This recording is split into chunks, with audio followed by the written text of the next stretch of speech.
Terima kasih adik yang sudah menjadi MC untuk acara ini. Saudara-saudaraku sekalian, Poro Pandito, Romo Mangku, Jero Mangku yang hadir pada malam hari ini, yang sudah di Eke Jati dan Merago Suci, juga para ibu-ibu serati dan para panitia yang sudah melaksanakan kegiatan ini dengan sepenuh hati, juga umat sedharma di Sumberjo yang saya cintai, yang menjadi bagian dari keluarga saya, dan untuk kesekian kalinya saya hadir meluangkan waktu saya bersama-sama untuk merasakan bagaimana vibrasi aura positif dari yadnya yang dibangun oleh umat sedharma yang ada di Sumberjo ini sangat terasa sekali. Jadi sekali lagi panitia sudah sukses melaksanakan ini. Tepuk tangan buat panitia.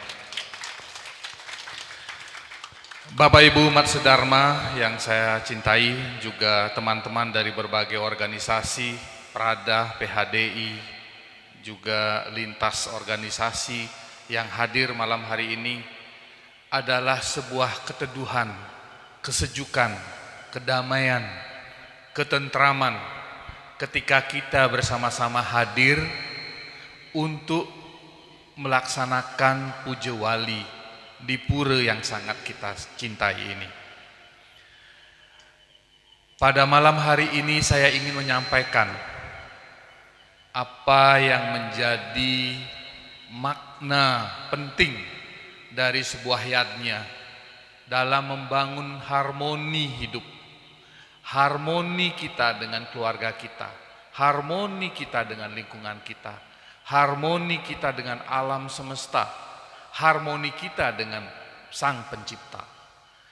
Jadi di belakang saya ini kita lihat bagaimana perwujudan lingga yang kemudian disusun dengan berbagai macam hasil bumi, hasil pertanian dari umat sedharma yang ada di Sumberjo ini. Ini adalah wujud bakti kita yang disimbolkan dalam bentuk, kalau orang Jawa pada umumnya bilang sebagai bentuk gunungan, di mana gunung itu memiliki makna kesucian. Oleh karena itu kita mewujudkan bakti kita yang tulus ikhlas dalam bentuk gunungan seperti ini. Sama dengan kita membangun yadnya yang dilakukan pada saat piodalan ini. Bagaimana kita melakukan gotong royong. Ada yang punya mentimun, ada yang punya nenas, ada yang punya pisang, ada yang punya jajan, kacang dan sebagainya. Itu kita gotong royong membangun yang sering disebut dengan candi-candi yadnya. Candi inilah yang menjadi tujuan kita untuk kemudian memokuskan pikiran, keheningan kita kepada Yang Maha Kuasa, Sang Murbeng Dumadi, Sang Akaryo Jagat, Gusti Pangeran, dan lain sebagainya sebutan beliau. Disinilah rasa bakti kita tunjukkan bersama-sama. Mungkin tidak ada di antara kita yang satu pun ya kemudian merasa tidak berkontribusi dalam setiap yadnya yang kita bangun. Saya yakin semua berkontribusi. Apakah itu dengan tenaga, apakah itu dengan punya, apakah itu dengan hasil bumi yang kita miliki. Semua itu adalah rasa kita untuk tulus berbakti kepada Yang Pencipta, Brahman yang tunggal. Nah, dalam kesempatan ini saya ingin sedikit menyinggung. Kebetulan Banyuwangi saat ini lagi viral, ya, lagi viral dengan KKN Pelangi di Desa Pelangi. Kita harus mengambil positifnya dari apa yang menjadi riuh, gemuruh, ya, sampai mencapai angka 4 jutaan penonton. Karena ingin tahu Banyuwangi menjadi pusat, bahwa disinilah di Banyuwangi, ini sampai merinding saya, di Banyuwangi lah masih tegaknya pusat-pusat spiritual. Tepuk tangan dong. Ini tugas dan tanggung jawab Bapak Ibu sekalian sebagai warga yang menjaga kaki Gunung Raung sebagai salah satu gunung tersuci di tanah Jawa ini. Kenapa saya katakan ini sisi positifnya kita lihat. Kita di umat Hindu menyadari bahwa dalam diri kita pun perwujudan dewa dan buta itu ada. Jangan salah bahwa siapapun yang menjaga hutan, menjaga danau, menjaga sungai, menjaga laut, menjaga alam kita ini adalah mereka-mereka yang kita hormati, kita sucikan. Termasuk para buta. Jangan mengira bahwa mereka ini tidak punya kontribusi. Kalau tidak ada tempat-tempat sakral yang kemudian dijaga oleh mereka, pasti alam ini akan hancur. Akan menjadi alam yang kita kuasai dengan seenaknya. Hutan kita babat. Tempat-tempat yang suci, sumber-sumber air yang kita sucikan akan menjadi tercemar. Dan kita tidak akan bisa menikmati air-air yang murni, yang jernih. Nah inilah sebenarnya apa yang terjadi saat ini di Banyuwangi tidak lebih adalah sarana introspeksi kita. Bahwa manusia sudah sering diperingatkan. Ketika mereka datang ke suatu desa, ke suatu daerah, etika, tata krama, moralitas itu harus dijaga. Jangan sampai kita kemudian abai. Keindahan Hindu adalah menjaga harmoni itu. Bagaimana hubungan kita dengan alam selalu terjaga. Sehingga sumber-sumber air, sumber-sumber hutan, ya, pohon-pohonan yang hari ini kita rayakan dalam rangkaian Tumpak Warige ini atau Tumpak Ubuh ini, tiada lain adalah untuk memuliakan tumbuh-tumbuhan. Sarwa tubuh kalau orang bilang. Yang segalanya yang tumbuh, kita pun bertumbuh. Tetapi kebetulan tumbuh-tumbuhan yang kita sucikan hari ini memiliki kontribusi tinggi terhadap kehidupan kita. Dari semua tumbuhan ada manfaatnya.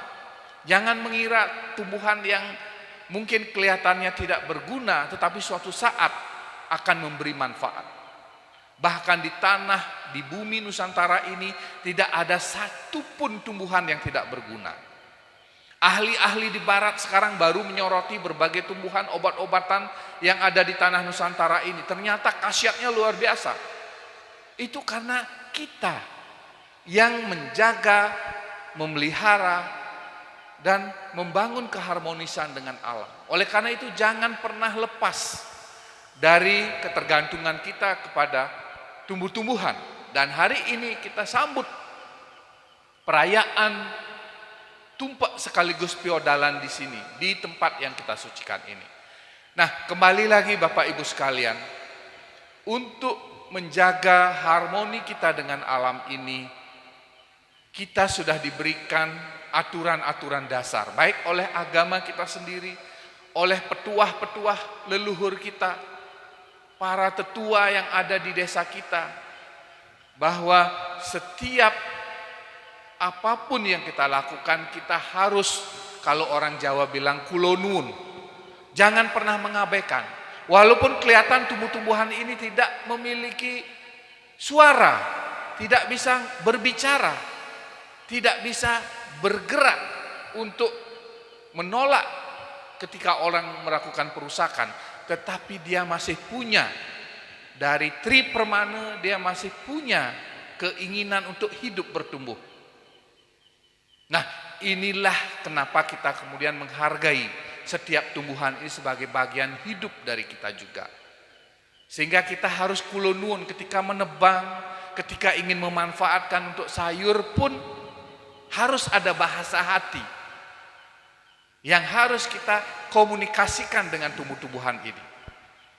Nah ini penting Bapak Ibu sekalian. Makanya kalau orang tua kita, leluhur kita ketika ingin membangun, memanfaatkan kayu yang di hutan, selalu mereka minta izin ya kepada para penghuni hutan, tidak hanya tumbuh-tumbuhan.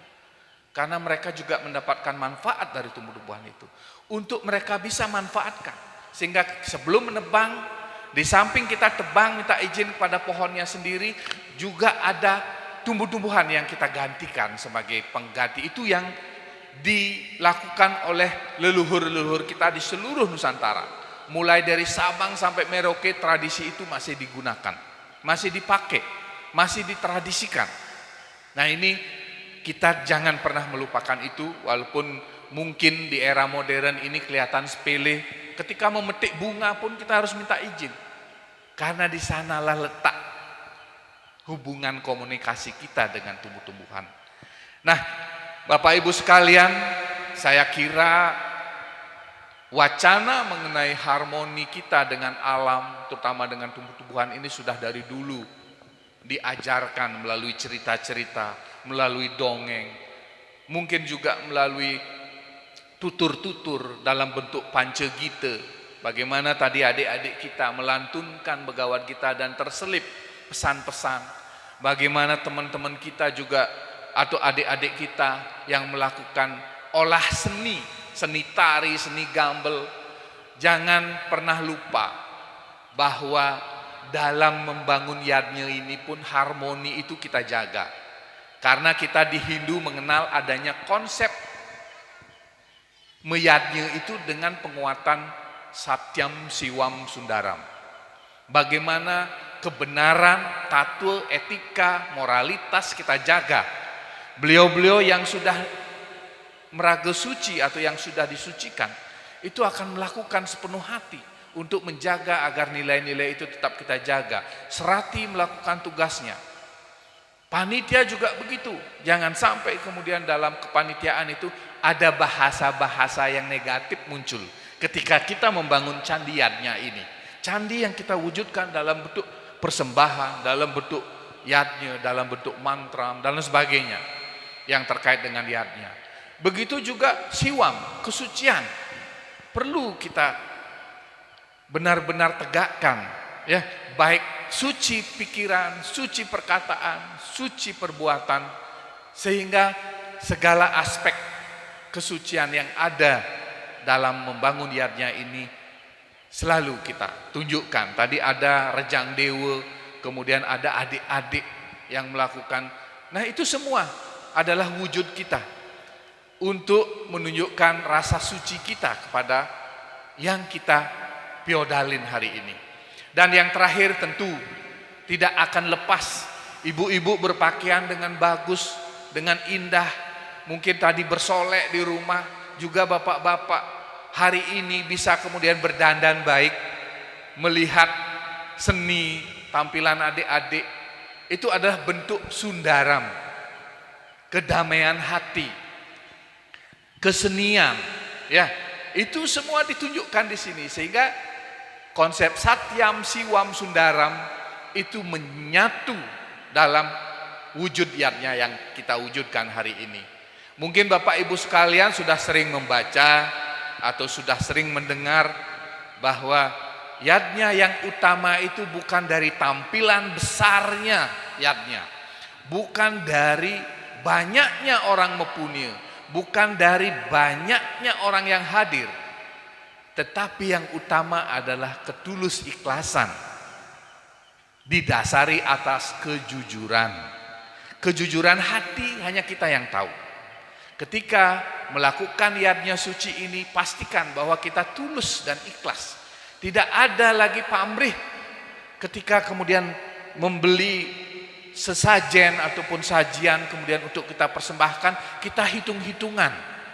Nanti habis ini berapa saya dapat? Saya bawa sekarang ayam, kakak ayam atau ayam yang sudah dipanggang, besok saya harus dapat rezeki lebih daripada harga ayam. Tidak boleh berpikir begitu.